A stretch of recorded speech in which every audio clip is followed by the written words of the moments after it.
Hey, hello, hi, welcome to and or back to EquiTheory. I am your host, Jill. If you're still a little bit lost, this podcast used to be called the Jet Reel Podcast, and before that, it was Equine in Theory. But for brand consistency's sake, I have now switched it to EquiTheory because all of my other stuff is Jet EquiTheory. But the last episode, Season 3, Episode 1, is all about that. And this episode, number 2, I just want to take more of a personal feel. It's been a minute since I, kind of just sat down conversationally with you guys and explained some things that are going on for me and why things have been so hectic and, why I'm so behind on patron questions. I promise I'm going to get to you guys. They're sitting in my inbox and all pulled up nice and neat on my notes. And I got some things that I want to talk to you guys about and some ideas that have been swirling around in my head, some really exciting things that are coming up for me, and just opportunities and revelations that I've had recently. And I just want to get into it. So 3, 2, 1, go.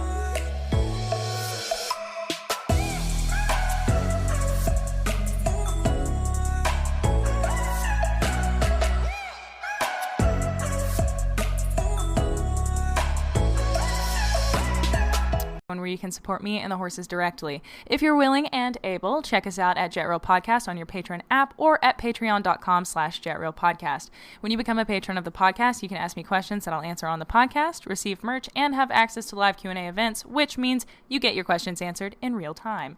At the higher tiers, you have the option for phone call consults with me on air or privately, as well as access to online training with me, depending on your tier. Ooh, fun. Lastly, should you decide to become a patron, just know you can cancel at any time and subscribe and unsubscribe as you please. And if you can't support us through Patreon, absolutely no worries at all. Listening alone is more than enough. And I just want to say thank you to all the current and future patrons. Me and the ponies appreciate it endlessly. Anyway, I'm going to stop talking and we're going to get into the part where I talk about things you're interested in. Alrighty, it is time to get into the nitty-gritty, so I hope you're ready. This is actually my first time using my new mic and monitor setup. I don't know that I've ever really talked about it on the podcast, but I have a migraine disorder. I guess it's hereditary, and mine aren't bad comparatively. I know a lot of people that have really bad struggles with migraines, but it's not normal for people to have migraines that last 2 weeks, which I do every time the seasons change. Especially since all the COVID stuff has been happening, and I decided it was time to make some adjustments. I promise this ties into migraines because a lot of what I do is on my laptop, and I bought a desk because I was getting tired of a lot of neck pain from sitting on my couch or on my bed, working on my computer. I also deal with insomnia, and I have done everything that the internet tells you to combat that. And so I stopped doing anything in my bed, literally anything. My phone and my laptop and everything stays in my living room, and I go to bed with a book. And I have blue light blocking glasses and all that good stuff, but I was still having a lot of issues, and I get a lot of tension headaches as well. And just because I don't notice how much tension I'm holding in my body. There's a storm happening right now, so there is no shot at this. It's gonna knock my internet out again. Oh my god. I'll get into that in a minute, but I swear, it just needs to blow over us. I don't want to deal with this again. Anyway, so I get really bad tension headaches because I don't notice when I'm working or driving or sitting or standing or anything that I hold my shoulders up, kind of shrug them upward. And I catch myself all the time and I'm like, dude, relax, drop your shoulders. And, doing that, holding them all the time, I guess it maybe comes from back issues or just being a generally more intense person, I guess. I don't know. It's like I just hold everything in, and I want to get into more of that in a moment. But anyway, so I hold a lot of tension, and it gives me really bad headaches, and oh, I hope you heard that. I just popped my neck. My point is that it was getting really hard for me to sit at my desk because I bought it so that I could stop looking straight down at my laptop, but I did not think I still have to look down because I have a laptop. And I was like, oh god. So I've been procrastinating on getting a for real monitor, and I finally bit the bullet and did it, and it's up higher. And the most exciting thing that makes me look super professional is I got a boom stand for my mic, so it clips onto my desk and then comes up and over to me. So the tripod that came with my mic, which is a blue snowball, was short, and I always had to either stack it or hold it, and that was just inconvenient for everyone. Or I would lean over, and that screwed up my back and therefore my neck and all of those good things. So everything is also blue light blocking and eye safe and all that good stuff. I have like 8 pairs of blue light blocking glasses, and by 8 I mean 3. So anyway, all of that to say, I have significantly upgraded for not only quality assurance sake, but also my own well-being was suffering, and all of those things were quite expensive, but I have been really grinding out content as far as YouTube and podcasting goes, and the Patreon's doing well, which is really exciting. And then my boss has got lots of horses for me to work with, so I've been working really hard and also trying to do school things. But yeah, so I just want to do a quick thank you to everyone who has supported me, because I would not be able to do those things that are helping me feel better and also improve the quality of the podcast without you guys' support. It really means a lot. We're kind of a tight-knit family here. I always get really excited when I get messages from listeners, because I think there's only usually like 2,000 listens per episode, but I almost kind of prefer it that way, because I feel like I'm speaking to my people, and we're all kind of on the same wavelength, and it's generally an older audience, which is awesome because I swear a lot and I still rein it in for episodes. But anyway, all that to say, I really appreciate it, because man, was this needed, because my poor neck was killing me. And I've noticed a significant decrease in my headaches since I've started using it, the monitor, I mean. And this is my first episode with the boom mic, so I'm really excited. I think it's really important to value your body, because you don't realize how much it impacts you. And I mean, having to take naps every day or take a break and go lay in bed for 40 minutes and ice my neck because my headaches were just killing me is cutting out time that I would like to be spending doing other things, but also it just made working really hard and wanting to edit and all that good stuff. So anyway, all that to say, in the words of Kirk Honda from the Psychology in Seattle podcast, take care of yourself, because you deserve it. You really, really do. That's just been an update. That was awesome. But this past week, my boss had to get hay in. That was when Hurricane Laura was blowing through. It's the first, I think, ever hurricane in Arkansas, or the first in a really long time. Not fact check me. It obviously was not near as bad as it was in Louisiana, and my heart goes out to them, because it was rough here. I can't imagine. They're still dealing with it. And for me, I think my power just got knocked out for, 3 days or so, and I had to take Wally, my cat, to he heard me. I had to take him to my boss's house, and we stayed there for a bit. And then because my house was a sauna, it was so hot in here, because immediately the day after the hurricane was one of the hottest days in like recorded history. It was stupid. And so I spent one night here in the dark with no electricity, and then spent another at my boss's house. But yeah, so that's been going on, and amidst all of that, we had the hay, which is what I started to say earlier. The people that work here, they offered to pick up hay because they did it last year, and we had 500 bales, and they knocked it out in a few days.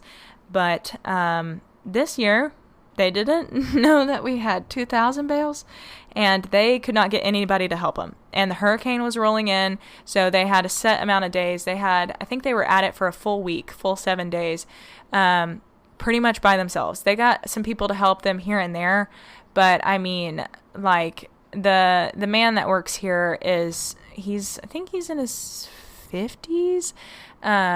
It's like 40 to 50, somewhere in there. He looks old. And then the lady that works here is like teeny, itty bitty, skinny, thin little thing. And it was pretty much just them, and they got some other guys to help them here and there, but most of them didn't work all day, except the 2 people that generally feed. So I fed for them that whole time. And so they could hurry and get it done, and also not have to worry about feeding, because we have 30 horses that get grain And that's a lot. And it's more than just like, oh, you go feed the horses. Like, you have to feed them, you have to top off water troughs almost every day because it's hot AF. You have to throw hay and alfalfa, and then you have to make up feed and do supplements for AM and then supplements for PM, and then have to clean all the stalls, and like it's a lot. And then you got to do it all again a few hours a few hours later. So it was exhausting, and it's hot and gross outside, and it was miserable. And so I didn't get anything done that I needed to get done. It was mentally exhausting. It's been a really hard couple of weeks, but we got all the hay. It looks like ass. It is the most disgusting looking hay I've ever seen in my life, but it's all we have.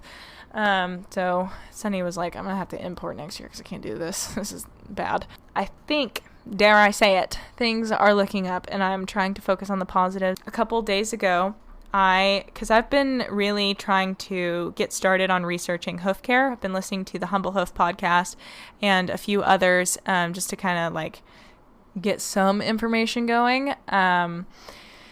But it's a lot. There's a lot that goes into it, because you can't just learn about anatomy or like trimming techniques, because every horse is different. Literally every horse. You don't get the same foot every time, and there's so much to learn. There's so many components, and learning about like microorganisms and what different sorts of pathologies and infections are. And also, you can't just learn about the foot. The foot, you have to learn about nutrition. Like, it is essential. And in short, from my understanding, and this will be very layman and basic, so if you're a hoof professional, don't at me. But so essentially, if you have like a lot of white line and thrush, from my understanding, which we do out here, then it's because the horse has a lot of dead tissue in their hoof, and that is usually due to something missing in their diet. And what happens when you have water or hay or even the grass, things you can't really control. This is why hay testing is super important, so you know what's in your hay. Those things tend to be really high in iron, and iron competes in the body against things like zinc and copper. I'm pretty sure. So if you have an overload of iron, then all your zinc and copper gets kicked out, and those are key nutrients to helping hoof development and keeping a healthy, happy foot. So ideally, you don't have to use products, thrush products, or having corrective shoeing for white line problems and things like that. If your diet is good, theoretically, and you have to play around with it. Every horse is different genetically and blah, blah, blah. But if you have the diet right, then the feet come naturally, and you should not have all of those problems. And a lot of the treatments like Thrushbuster, one of the podcast episodes I was listening to, I think I have to double check this, but they were talking about how Thrushbuster, it's very caustic, and that's great for killing the microorganisms that are eating away at your horse's dead hoof tissue. So thrush is just essentially a bunch of little germy guys that get up in your horse's hoof, and they feed on dead tissue. So when you put Thrushbuster in there, it kills it kills the microorganisms that are eating away at the hoof, but it also harms the good tissue. And then when that good tissue dies, you see what I'm saying? It rebounds, and then you get thrush again. So you have to keep using the product, which is great marketing technique, not great for the horse. And that might not happen in every case. It depends on how your horse's feet are doing. But that is a problem that I've noticed, that it just never seems to really help or clear it up permanently. And it's because it's all in diet. And we are so over-marketed that we are supposed to feed these awesome high sugar feeds. For one of our horses out here, we got this sensitive stomach, ulcer-prone horse food. It is marketed for that. And the sugar content was almost 10%. Horses feed, at best, 0%. What we're feeding now has about 3, I think. And we try to really watch what supplements we use. And some of the horses that are not they're kind of just like pasture horses, but they there's not enough grass out here. I could get into all of the reasons why, but we are struggling. And those horses, it's really expensive to feed the high-end feed that's got all the good stuff in it. So we're supplementing with products that are really, really high in zinc so that their bodies don't have to compete against the iron to have good feet. And so theoretically, and we've already seen a huge change in some of them. You can see where the new hoof is grown out and it looks light years better. So anyway, all of that to say, I am becoming a hoof nerd slowly but surely, and I'm hoping to have Alicia Harlov from the Humble Hoof podcast on here soon, which is really exciting. I have a list of questions for her, and at some point I'm going to post on Instagram and ask you guys what hoof care questions you have, but I warn you, mine is very long, and I'll have to see if she's interested in breaking it up into 2 episodes because I have a lot of questions. But to that end, I have a hoof book in front of me. I think it's called The Ultimate Hoof Book. And I also want to get some of Pete Ramey's books. He is like the god of the hoof world, barefoot trimming, and, horses' feet. I've learned so much about barefoot versus shoes and boots and all that stuff. And I'm going in deep, which is, there is never a happy medium for me. It is always, way too much, but I am a student at heart and that is what I love to do. So I'm doing all of that, and I was just I've kind of had this book like open on my desk for a while, and I just have not been able to bring myself to read it because I've always had like a podcast or a video to edit, or I needed a break and not to do anything that required brain power, or homework and all that good stuff, which by the way is a whole nother story, but essentially I'm behind in my classes because of everything that's been going on, and I'm slowly trying to catch up, which is preventing me from working on the Dominance Theory episodes because each chapter of the book probably takes me about 2 hours to get through the reading and then the work and note-taking and everything. And that's not counting breaks that I take. But my boss texted me, and I have never been so excited about a damn clinic before. She texted me about this seminar, and she was like, hey, dude. And I was like, oh my God. I flipped out about that and signed up immediately. And now we are both going so that we can both learn and develop our knowledge in that regard and kind of help kickstart my hoof journey. So that's on September 12th and 13th. So that's coming up here pretty soon. And I'm just so excited to go learn from a professional that is there to, talk to me about what's going on with, like the insides, and she's going to bring cadaver feet and stuff so you can like look at the internal structures and learn about it. Because it's one thing to look at the hoof from the outside, but there's so much that goes on inside that is absolutely crucial to understand to be successful at trimming. I'm not interested in touching a foot without knowing what I'm doing. No. So I just want to learn everything I can about it and get good at it, so I can be the best I can for my horses, and that when I leave this place, I will not have to pay a farrier, because I'm very picky about the way that I treat my horses, and sometimes farriers, especially in my area, they're a little bit difficult as far as ethical treatment goes. And I get it, like after so many horses you've done today, like it's hard to not see it as a car that you're replacing a tire on. But to me, I prefer it. And me and my farrier, we've had some disagreements in the past. I made a post about it a while back, and I love him as a person. Like, he is such a cool dude, but sometimes he gets a little angry with the ponies, and I'm like, okay, no, let's not do that. And I have just started going against what he's told me in the past. He told me I'm never allowed to use food while he is working on them. But we have this one mare named Andy, and I couldn't catch her, could not catch her. She's in a huge field, and I was like, I'm not sprinting around it. And I was like, look, next time you come back, I will have her able to be caught. And he was like, okay, dope. So next time he came back, I said, all right, you sit here in the golf cart and wait until I tell you to come in. And he was like, okay. And so I took my treat pouch out there, and I walked right up to her, fed her a handful, put her halter on. And that was because a few days prior, I had started working with her, just hanging out with her in the pasture, letting her get comfortable with me and, come up to me on her own terms, and then just feeding her a bunch of snacks. Did that for 2 days, and then I could catch her. And we did the same thing today when he came out, and she was perfect. And now I eat the horse's treats while he does them. because I know what I'm doing and try not to have wiggly horses. But I understand how that's frustrating when you're used to people that like have horses moving all over the place trying to search you for treats rather than somebody that understands how reinforcement works and how motivated horses are for food. So I use it to help calm them and relax them and create positive associations with something that maybe worried them before. And so that's going really well. But I'm so stoked for this clinic. I think it's going to be so fun. I don't think there are going to be any like live trimmings or anything like that. There might be, but I won't be doing anything. I just want to learn and take notes, and I'll probably record it for my own personal use, but I will not be posting it online anywhere because it's just bad taste. Pay somebody to put on a clinic and everything and then just post their shit online. Like, that's not cool.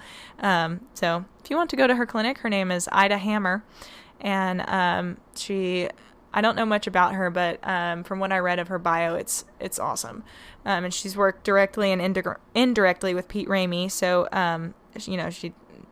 from my understanding, he's an awesome dude. I listened to him talk on the Humble Hoof podcast, and he's just incredible. So I'm really excited about this clinic. It seems like just an opportunity that could not have been timed better. So there's that. And I recently, all of this just sort of happened at the same time. I posted in a Facebook group called Clicker Training Horses about, just like how one goes about starting a young horse under saddle with positive reinforcement, because I'm a ways out from having to do that, but I'm probably going to be the one that starts the boys and Azula. So I was like, I should probably get some knowledge under the old belt before I go out and do that.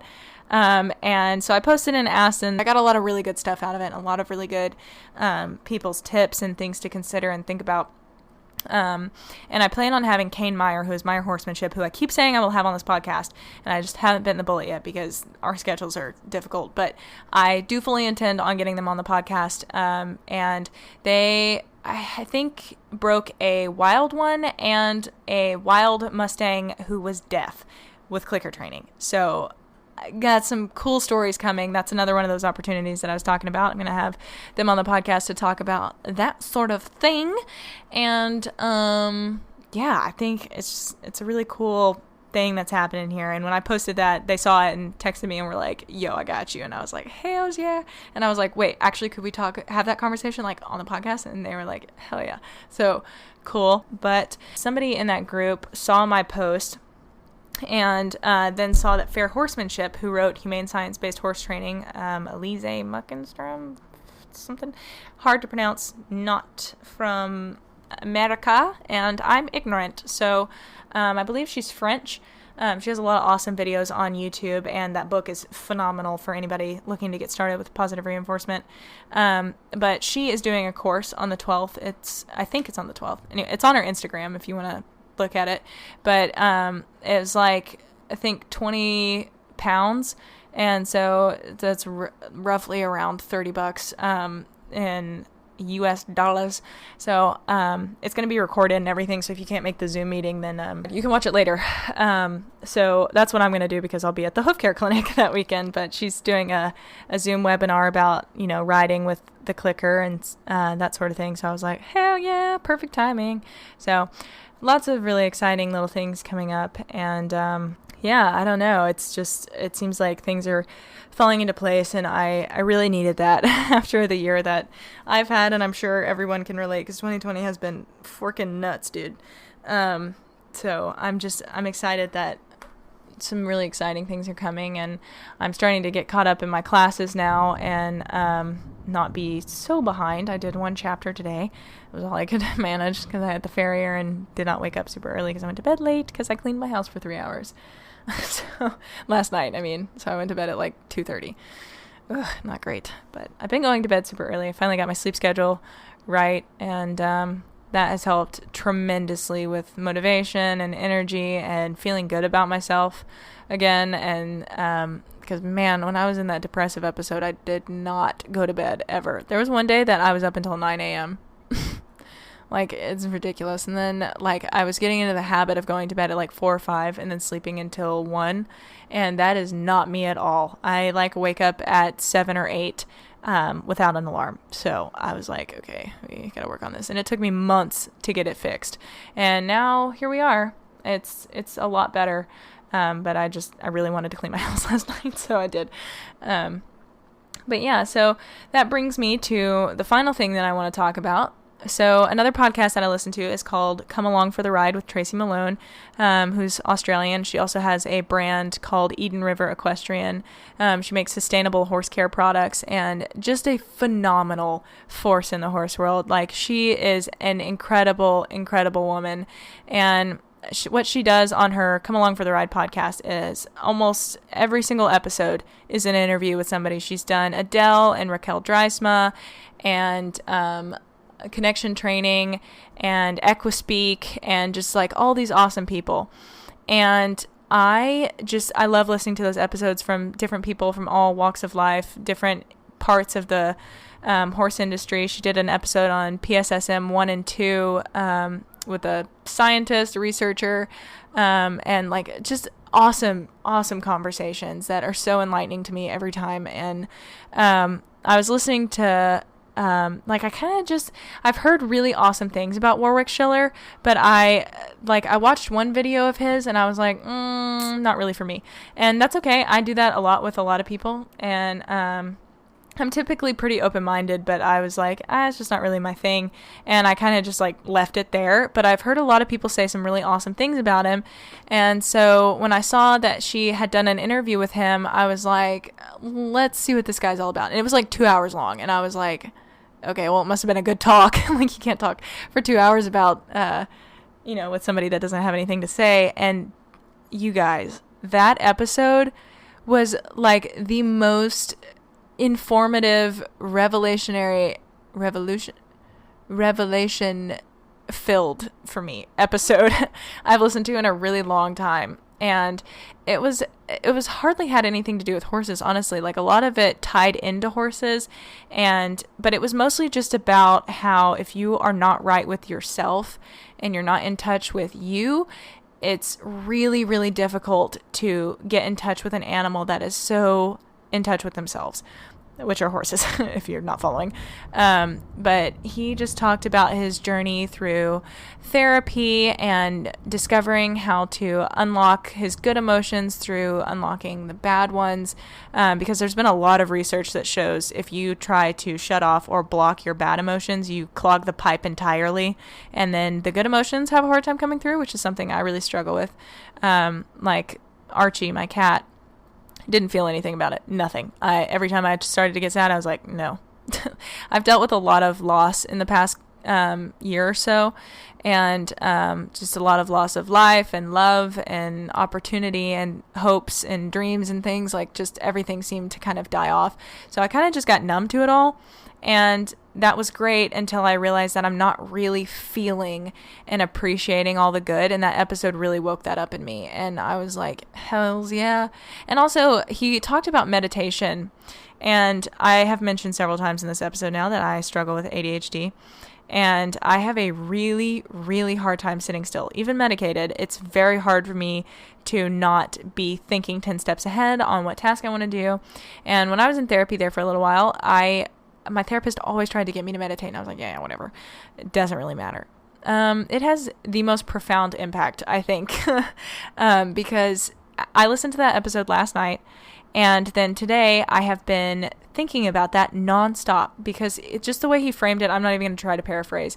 It put meditation in a whole new perspective for me. And I will link that episode down below in the show notes, in the comments. And if you don't know how to access those, pretty sure wherever you're listening, Spotify or Apple Podcasts, I can't speak for Android devices, but I'm pretty sure it's all the same.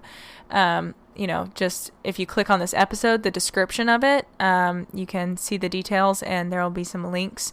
And I'm sure I'll put it up on my website at some point whenever I get to that, which is currently under construction, jetequitheory.com, just for the plug. But anyway, that episode is so worth listening to. It's the Come Along for the Ride podcast with Warwick Schiller. And you have to listen to it.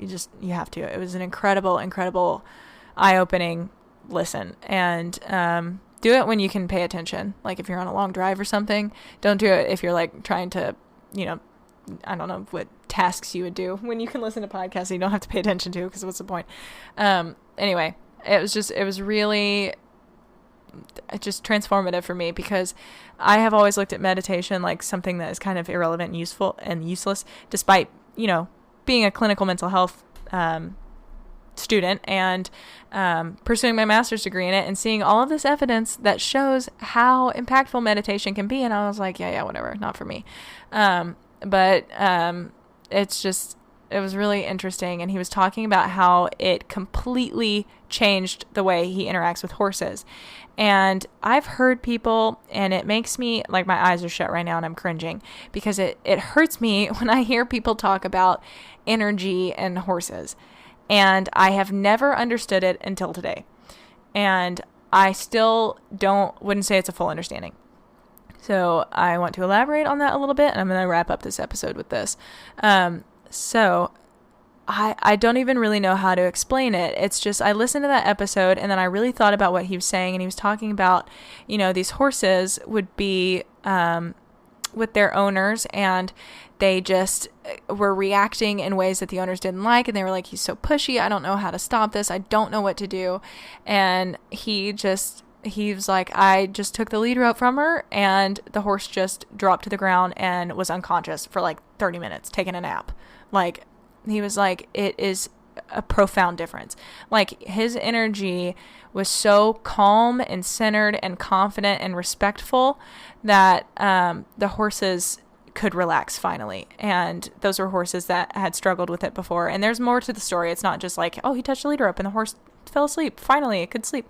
There's a lot more nuance to it, and it's so worth your listen. If I haven't sold you already, please listen to it.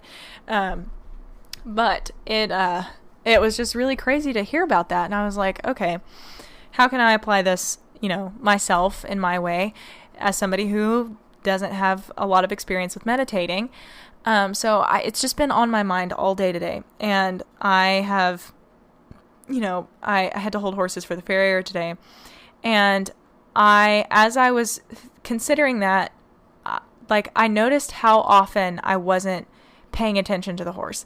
I was thinking about, what I needed to do, or what the farrier's doing, or coming up with questions about the feet, because I can't help it, and or what other horses we have to do, or the assignments that I wanted to do. And I actually told myself that I wanted to make a list of online courses I wanted to take about hoof care and training and all that good stuff while I was holding for the farrier. Did not get that done because of this, which is fine, honestly, for me.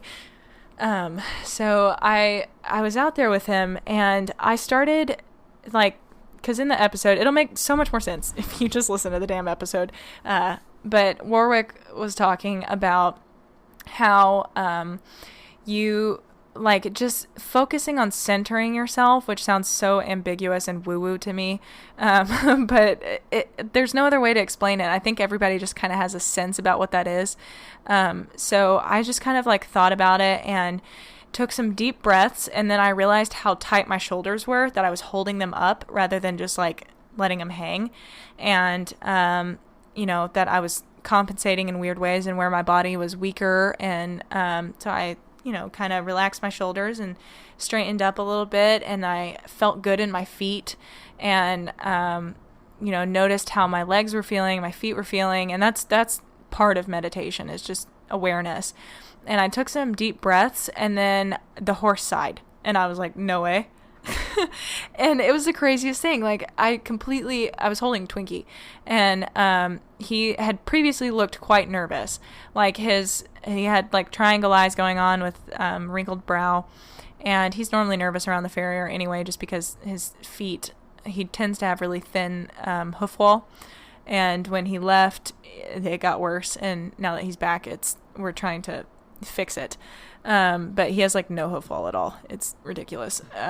But he stood, and he just took the deepest breath and relaxed. And I was like, what? That's crazy. Because I had no expectations for what was going to happen. I didn't expect him to lay down. But just that change in energy was unreal. And it was because I relaxed. And I have grown up being a very tense and anxious person. And now that I'm no longer emotionally anxious, my body still remembers it.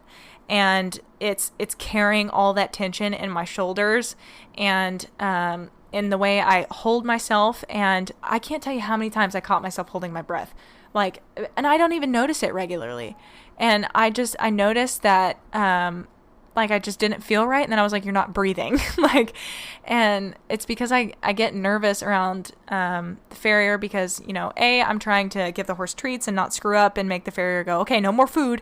I don't want the horse to get uncomfortable. I also want the horse to relax and be nice to him so that he doesn't do anything that I don't agree with, i.e. hitting the horses with tools and everything. And a lot of people commented on my post about the farrier and were like, you just need to get a new farrier, fire him. And I was like, if you lived in my area, you would see why we have not, because he's such a nice dude, but he just doesn't get, he's not educated, and that doesn't justify, hurting animals at that level, but he doesn't know. And I have done things like that before, so I have compassion for it, but I also have respect for the animal. So I am trying to do everything I can to make the animals successful so that he doesn't have to do that. And also I can show him, through example, that the horses can stand and be nice if you treat them kindly rather than beating them into submission. So that's what I'm doing in an inadvertent kind of way. I'm tricking him.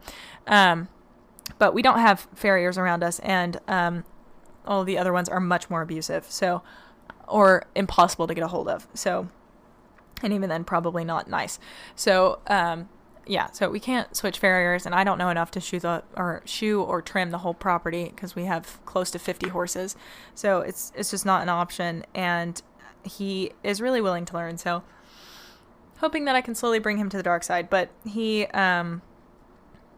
Twinkie. And then I did the same thing with Shotzi when I was holding her. I noticed she had kind of a worried look in her eye, and Twinkie tends to be, hi Wally, you have things to say? Twinkie tends to be a little bit pushy with her in that he will pin her ears and move her around, pin his ears and move her around. And so I could tell that she was nervous when he walked up to her. And I made a comment because the farrier was walking towards her and she sidestepped away from him. And I was like, okay, energy difference. Because the horses, I have so many things I want to talk about in this vein. But so when Twinkie would walk up to her, she would get a nervous look in her eye, but she knew she couldn't move because the farrier's holding her foot. And so I just kind of it sounds so woo-woo, and I'm so not a woo-woo person, and this is really difficult for me to articulate without using woo terminology. Now I understand why woo people say woo things, because it's hard to talk about, but it works in the weirdest ways. But it's so personal. It's not something that I could be like, this is what you do, but it just, for me, in the most, behavior terms I can put it in, is I just really took a moment to take some deep breaths and focus on my body and how it felt.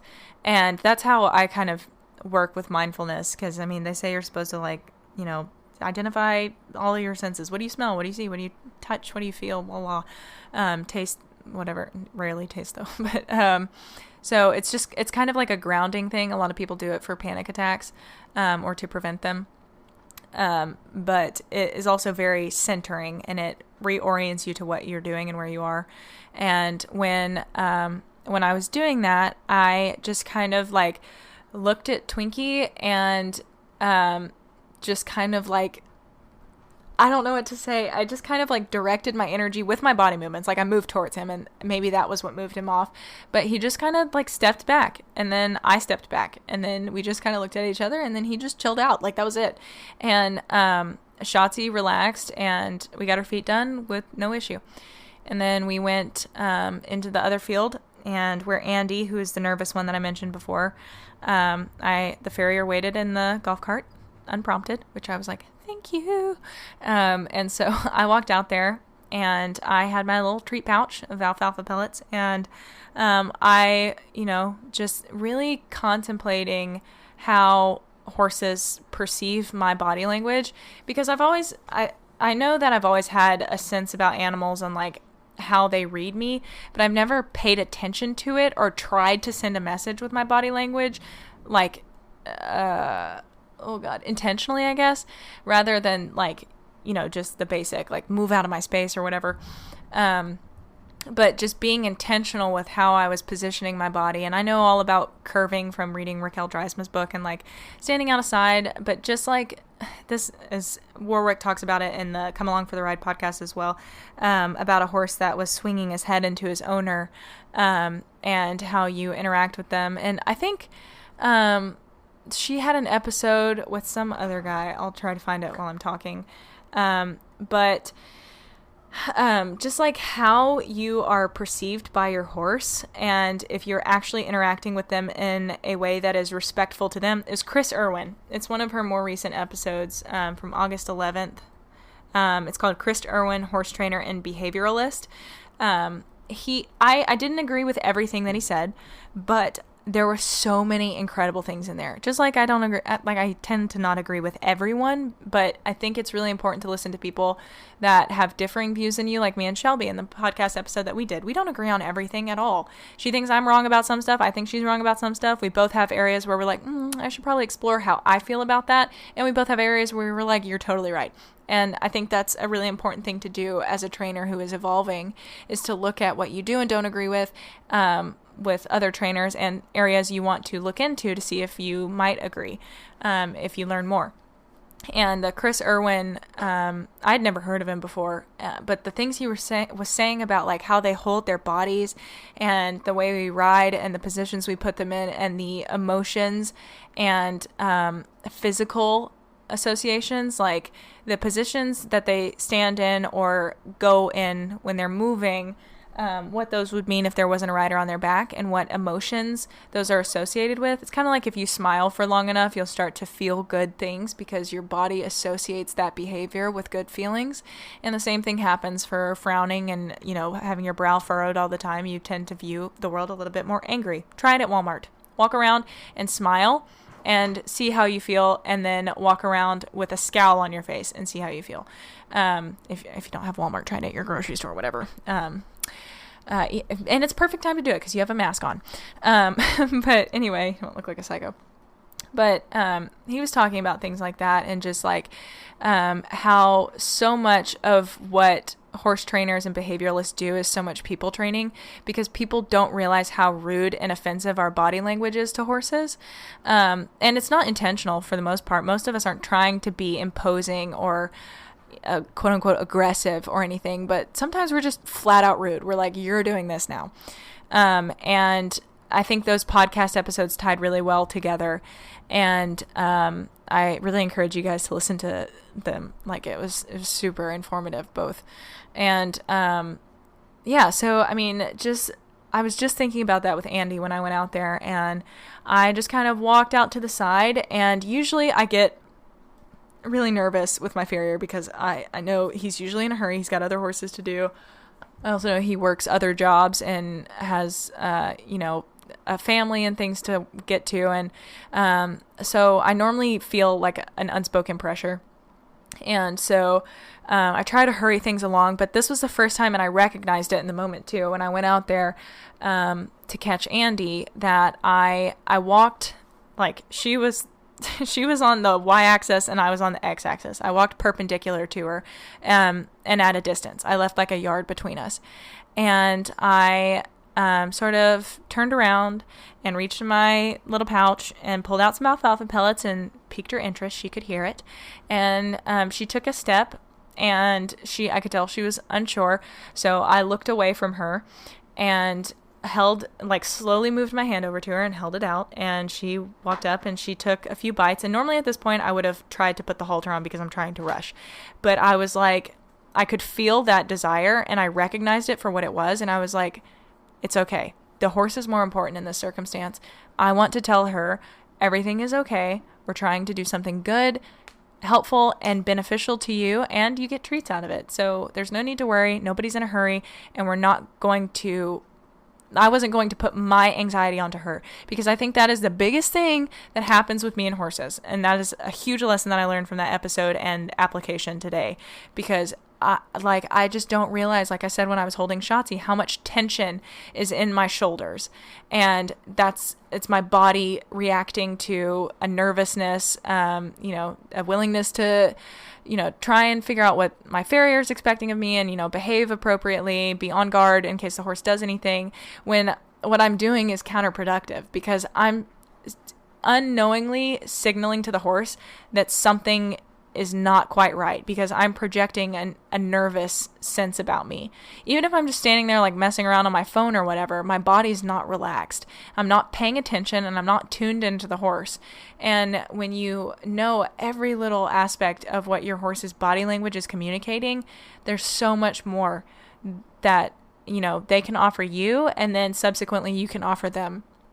And so, keep coming back to Andy. When I was out there, I just fed her some treats, and instead of moving immediately to try and halter her, I just hung out with her for a second, and I rubbed her neck and gave her some more treats, and then I put the lead rope, in the crook of my elbow and just stood there and gave her some more treats, and then I reached up and put it over her neck and put the halter on with no problem. She didn't move, and it was totally perfect, and that is a huge difference. And it's not like, people always say, well, with horses, you can never be in a hurry. It's not that. It's that you need to respect that it's not just your time that matters. It's theirs. Sometimes they need time. And just taking those extra 15 seconds prevented me from having to chase her around the farm. And then I did the same with every other horse that we caught, and they all went beautifully. And they stood politely, and the farrier was happy. And at the end, I made my snarky can't help it comments, and I was like, so about that food stuff. And he was like, shut up, Jill. And then came back inside, worked on homework for a little while. And then I just had this pull to go outside with the horses. And I was like, it's late and I need to get a podcast episode recorded. And but I was like, I want to go work with my horse. I haven't spent any time with Zoe lately, because I get into this cycle with her where I work with her and we're going so well, and then there's a challenge, and then it's too much and I get overwhelmed, and then I stop working with her. And that's something that I'm really trying to work on, is dealing with being overwhelmed and learning how to break it down into small bite-sized pieces for me, and then reinforcing me so that I can be successful in my behavioral endeavors. But when it's just, I get into this cycle where I get overwhelmed, and then I stop, and then I feel guilty, and then I don't know when I'll feel good enough to start again, or when I'll have enough knowledge, and so then I just don't do anything for a long time, and then I feel guilty, and then I start avoiding her, and it's a whole thing. But I decided that today I really wanted to just go be with her. There doesn't have to be an expectation. There doesn't have to be a lesson plan. And I know that she has been feeling clicker deprived lately, because every time I walk past her, she nickers at me and she really wants treats. And guys, I put that clicker or that treat pouch on, and the second I started heading towards the fence, because she knows the difference between when I have a treat pouch on and when I don't. And I started walking towards the fence, and she started whinnying and nickering and just calling to me. She was so excited. And I went out there, and oh my God, it was a blizzard of behaviors. She was just throwing things at me left and right. And it was so fun to watch. And because, she was like, forward, backward. And I was like, okay, let's not be anxious about this. And then I worked on, I was doing the same things that I did with the horses when I was holding them. But Zoe she tends to have anxious reactions anyway. And we tend to go in a downward spiral with each other because of that, because we're both like that.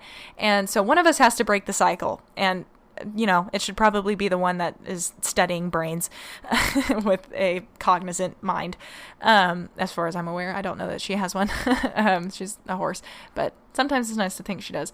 But I went out there and I was like, center yourself. Do not just go in there and start having a lesson plan and enacting it on your horse, because positive reinforcement, it's a lot harder to get aggressive with the horses, but you can still be just as commanding and punitive inadvertently. And it's really easy to slip into that. And I think it has a lot to do with your energy, which comes from your intentions. And if you don't know what those are when you enter an arena or a pasture with your horse, they're going to know before you do, and they're going to react accordingly. And so I went out there with I just want to see what she wants to do.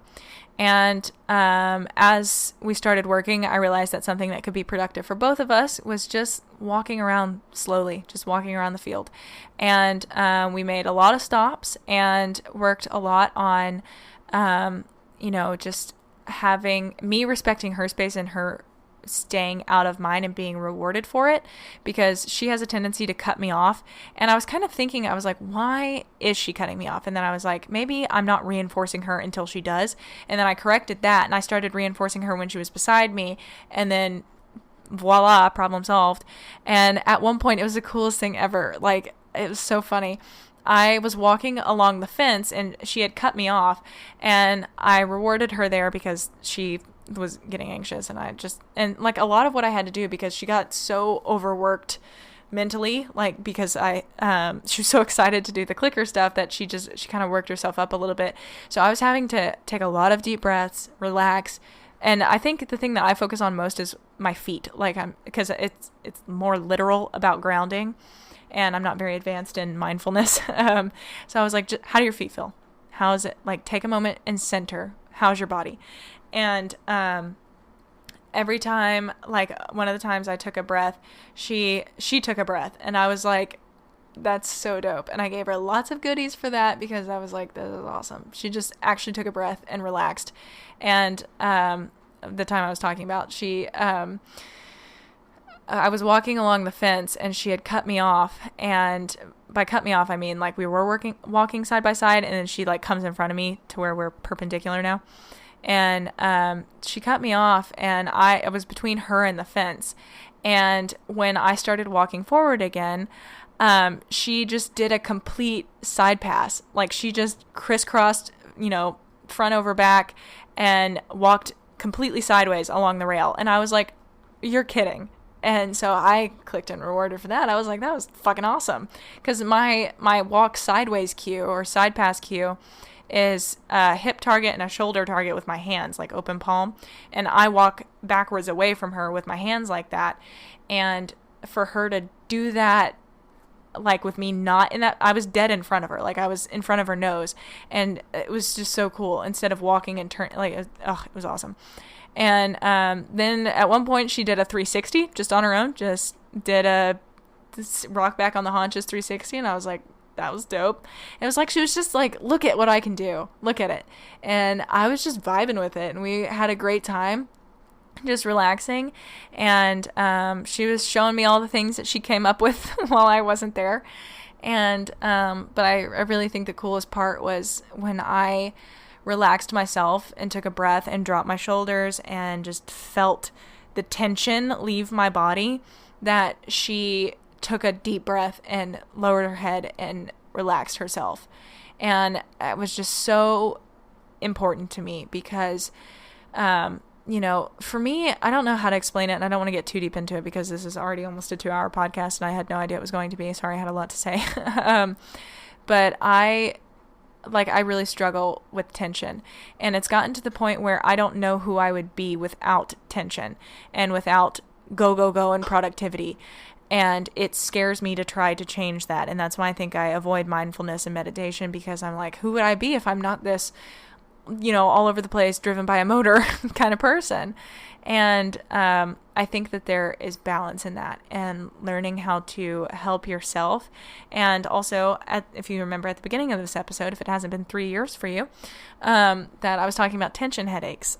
And when I notice that I am holding my shoulders or not holding my head and neck properly, and I'm creating tension in my neck and my shoulder blades, that it affects me physically and it hurts. So to be able to do that, and also be aware of what I'm saying to my horse, rather than like, oh my God, okay, I'm your drill sergeant and I have lots of things to do. I might have a clicker and a treat pouch, but I'm still not with you. I've got emotive here. And this is, I think, going to be a very hard thing for me to do from here on out. But I think it's so important because I got so much more done with Zoe today than I have in a very long time. Not just because I haven't been working with her, but like even when I was getting frustrated because I couldn't get her to do what I wanted her to do. And I have a feeling that it had a lot to do with my anxious energy and my frustration projecting out in my body language, in my facial expression, and in sporadic, behaviors and just not acting in a calm, relaxed way. There was a lot of stress involved and tension. And then in a stressed and tension horse, that it just amplifies, and it amplified for both of us, and it kept happening, and I was like, I don't know what to do. So thank you, Warwick Scheller, and Tracy Malone and Chris Irwin for opening my eyes to nuance that I didn't recognize was there. And it's so, so important. And this is the stuff that is, you can't put in books because it's woo woo. It is. I'll be the first to say it. But it's quantum physics and quantum mechanics. And my therapist talked to me about that too. And I was like, okay, that's smart people things. But essentially it's just kind of like, it's all in line with manifesting what you want. And if you're thinking negative thoughts, that's all you're going to, produce in life, because that's all you're focusing on. That's all you're ever going to see. You're never going to see the good things that are happening for you, because if you're focusing on negative, you can't see anything else. And and on the flip side, if you are blocking all of the negative, you're not going to see any of the good either, because it's just going to be blank and neutral, expecting the worst and hoping for the best, and just kind of living life with blinders on for both directions. And it reflects in the horse in ways that you can't even imagine. I really encourage you to listen to those 2 episodes that I just mentioned. Listen to the Chris Irwin one first, and then listen to the Warwick Schiller one. And then go out with your horse. Dare you. It's so different from anything that I've ever experienced. And it's not that I am some magical woo-woo person. I'm just concentrating on my feet and taking a breath and letting go of holding my body. I'm just like relaxing, letting it drain out. And then the difference in the horse, phenomenal. That's all it is. And I tried it with the babies too. It's funny because all of the horses and their moms were spread out in the field. And every time I normally go out there with the babies and the moms, they all kind of just like hang out, and they let me walk up to them. Azula usually comes up to me because we're buddies, but everybody else just kind of hangs out, and they don't really pay me any mind. They might come sniff me. They might walk away. But today it was crazy. Like, I worked with Zoe, and then I went out to their field, and I just kind of like wandered around and hung by the fence line and just waited. And then Astro came up to me and Sterling came up to me, and I was messing with them. And then they moved on and went playing. I guess they did not like the calm energy.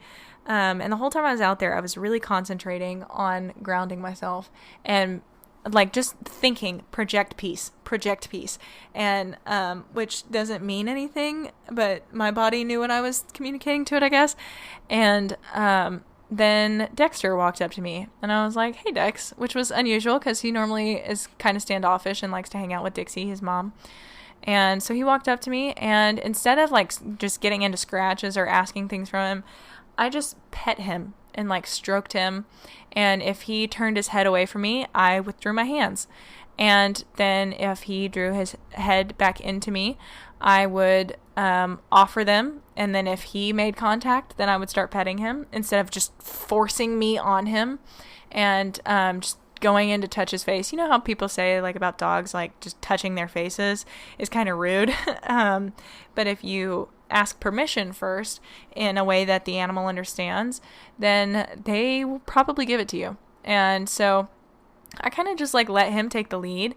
And then instead of digging in with scratches like I normally do, which they love, by the way, I was like, that's a little bit too high energy for what I'm trying to do at the moment. So I just like kind of stroked him and pet up and down on his neck. And oh my goodness, that little horse loved it. And I then noticed that his mom, Dixie, walked up to me. Dixie never comes up to me, ever.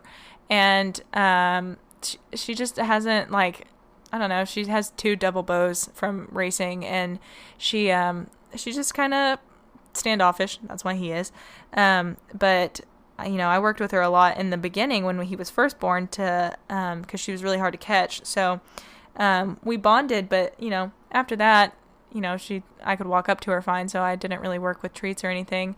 And then she was just kind of indifferent. She let me walk up to her, but she never really came up to me.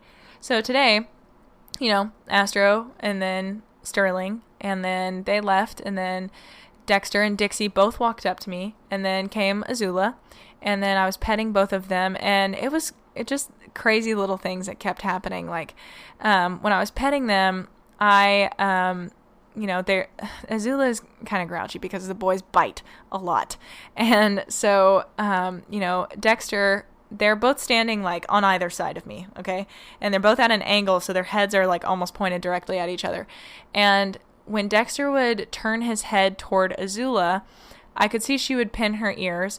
So I would keep just scratching her or petting her gently. And then I would take my hand off of him.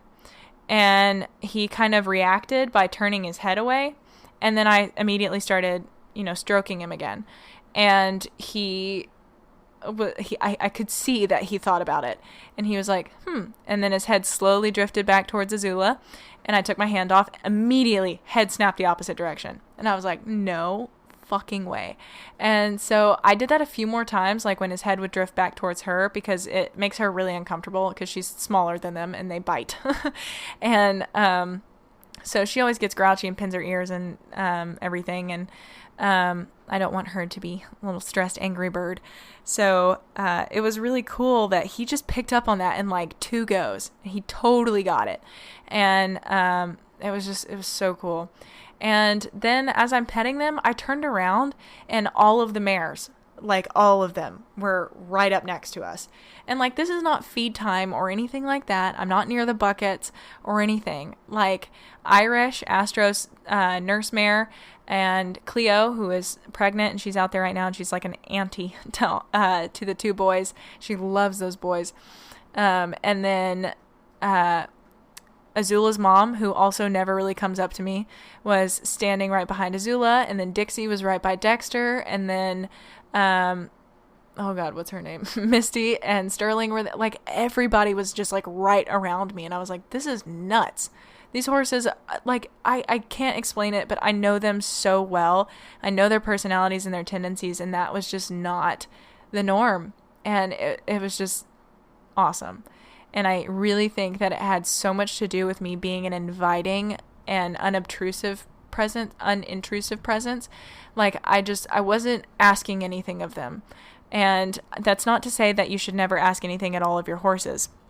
But I think that it is important to, while you can have goals and ask things of your horse, to not just expect it every single time. And I think, Bex Tasker, who was also a really awesome episode to listen to that was on Come Along for the Ride, but I know her. I've been in positive reinforcement groups with her, and she's super cool. She was talking about the first thing she teaches her students is a lesson called Breathe and Be. Just go be with them.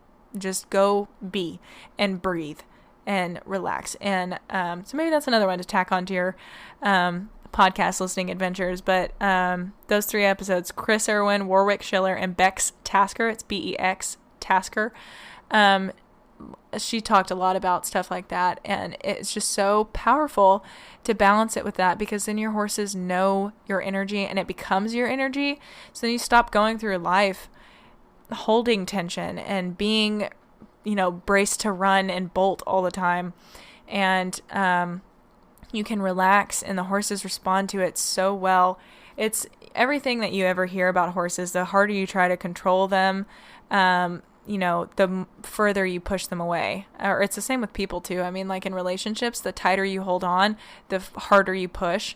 And if you just let go and trust and allow the other individual, be it horse or human, to think for themselves and have a choice, then you get a real yes and you get real connection. And I swear to God, all that happened today. Like, it was just absurd, the series of events and podcast episodes that fell into place one after another.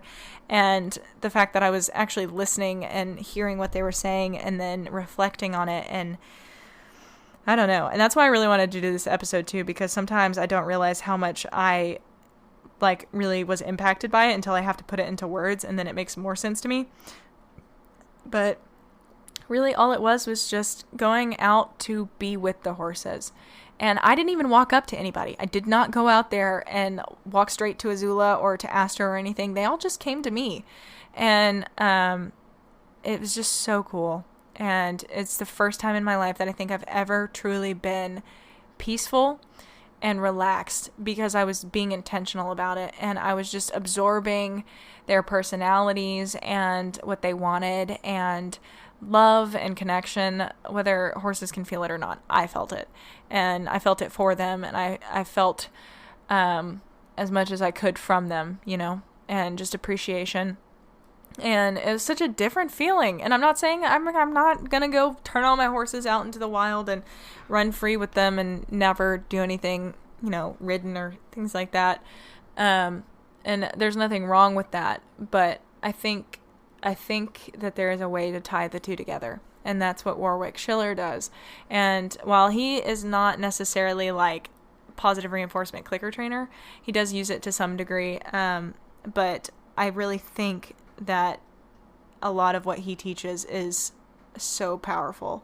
So I'm going to have to look into some of his stuff as well, more so than just the podcast episode. But yeah, I don't know. I've been on kind of a journey, and you know, as I was walking back to my house after I left the babies, I saw Zoe was out in the corner of her field, and I was like, oh, good, she's out grazing. And I was walking back towards my house, and I turned around one more time to look, and she was on the fence. And I was like, oh my God. And so I walked back over to her, and I went out there, and I didn't have my treat pouch, and I was just hanging out with her. And she started, she's so weird about touch. She's very selective on when you can touch her and when she wants it and likes it. And I just kind of went out there and like tried to read her at the best of my ability. And if she turned her head away, I took my hand away. And if she brought her head to me, then I would offer it and then see what she would do. And very quickly she caught on that wherever she put her body, I would scratch her. And she was moving backwards and forwards so I could get her shoulders. She even pointed with her nose to her forearm, like she touched it with her forearm, and I started scratching it like just above her knee, which is a weird place. I wouldn't think they would be itchy there. Nope, definitely very, very itchy, and she was all about it.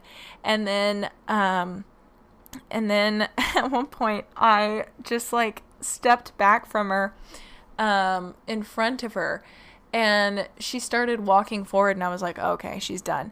And then she started going sideways, and then her butt was suddenly in front of me, and I was like, oh my God, you are a filly again. She just like straight up turned her butt to me and then was like, scratch it. And so I did. And that's okay. Obviously there are some, potential training problems with that. You don't want your horse swinging its butt at you if it wants itches, but, or scratchies, I guess, because it itches. But it was cute. Sorry, can't help it. Bad training moment. But I just thought it was so funny that she just so clearly communicated and was like, please. And I did. And I scratched her everywhere. Her armpits were super itchy. And at one point when I was, kind of just petting her face, she started moving her head up and down, and she really likes to have her eyeballs scratched, which is weird. Like, I just cut my hands, and she just aggressively goes up and down with her head and just rubs her entire face and her ears and temples and eyes and nose all over in between my hands. And then she when I was scratching her withers and her armpits and everything, it was so cute. I was laughing so hard. She started nuzzling my arm and grooming me, and she's the most gentle groomer ever. She will not bite. She just moves her nose back and forth. And she was doing it on my shirt, but she really wanted to do my hair, and she put her nose in the crook of my neck and just like sniffed, and it like get chills everywhere on my body, like it tickled so bad. And she just started grooming in my hair, and it was just, I was cracking up laughing, and I think that's one of the best moments I've ever had with her. And I can't even get over how impactful that episode was for me. So yeah, I kind of just wanted to ramble and talk to you guys about that a little bit. And hopefully it made some sense. But now you guys are fully updated on my life and where I am and how things are going and why things have been lagging. But hopefully next week we'll have the patron questions, and then after that I'll do Shelby's episode, and then after that maybe I'll get Kane on the podcast, or start with Alicia Harlov. Got a lot of people I want to talk to, and need some suggestions, which now you can email me at EquiTheory@gmail.com and ask me about some people you'd like me to talk to. Interviews scare the dog shit out of me, but I think that's why I need to do them. Shelby's was really hard for me to get into, but she asked me, which was kind of the kick in the pants I needed, I guess, to get started, because I've wanted to do interviews for a really long time, but just never did. And she reached out, and I was like, okay, it's time. So I'm going to start doing them. Let me know. You can shoot me an email or a Patreon message. I have a whole list of topics I want to cover here soon, but I hope that you guys are enjoying the new episode. And also thank you to whomever, I forget who it was, that reached out to me and told me that in the trailer episode for season 3, that's EquiTheory now, I said equine in theory because I'm a dunce. I'm gonna have to re-record that and upload it. But I just want to say thank you to you guys for listening to me talk, and I really hope that you check out those episodes that I recommended, because that has just been transformative. And also that I'm not a super woo-woo person. I think that horses are kind of just woo animals anyway. And we're all drawn to them because they bring out something in us. And they have so much to teach us. I've learned more lessons about people and life and who I am and who I want to be from my horses than I think I have from anybody else. I definitely wouldn't have learned this about myself, because I'm learning about how important it is to meditate and take care of yourself and all that good stuff through my degree right now. And I still, every time I hear the research, I'm like, yeah, whatever, it's not for me. And it was my horse that made me do it. And I just want to thank you guys for listening, and hopefully I made some sense and I'm not being too out there. And if I am, oh well, I'm sure it'll ground at some point. Every time I find something new, I kind of tend to dive headfirst and then draw back and find the balance. So thank you guys for listening. You can check us out on Instagram and Facebook at EquiTheory. And you can also follow me and the horses at Jet EquiTheory on Facebook, Instagram, YouTube, and Twitter. Also, my website is jetequitheory.com, where I'll be posting a bunch of resources and podcasts and all that good stuff. I have a lot of it up already, but I'm doing an other resources page that's not positive reinforcement exclusive, but it's under construction right now, so don't judge how it looks. But I'm getting there. I have a lot of really exciting things coming up that I want to do for this podcast. But yeah, so thank you guys for listening, and I will catch you guys next Tuesday.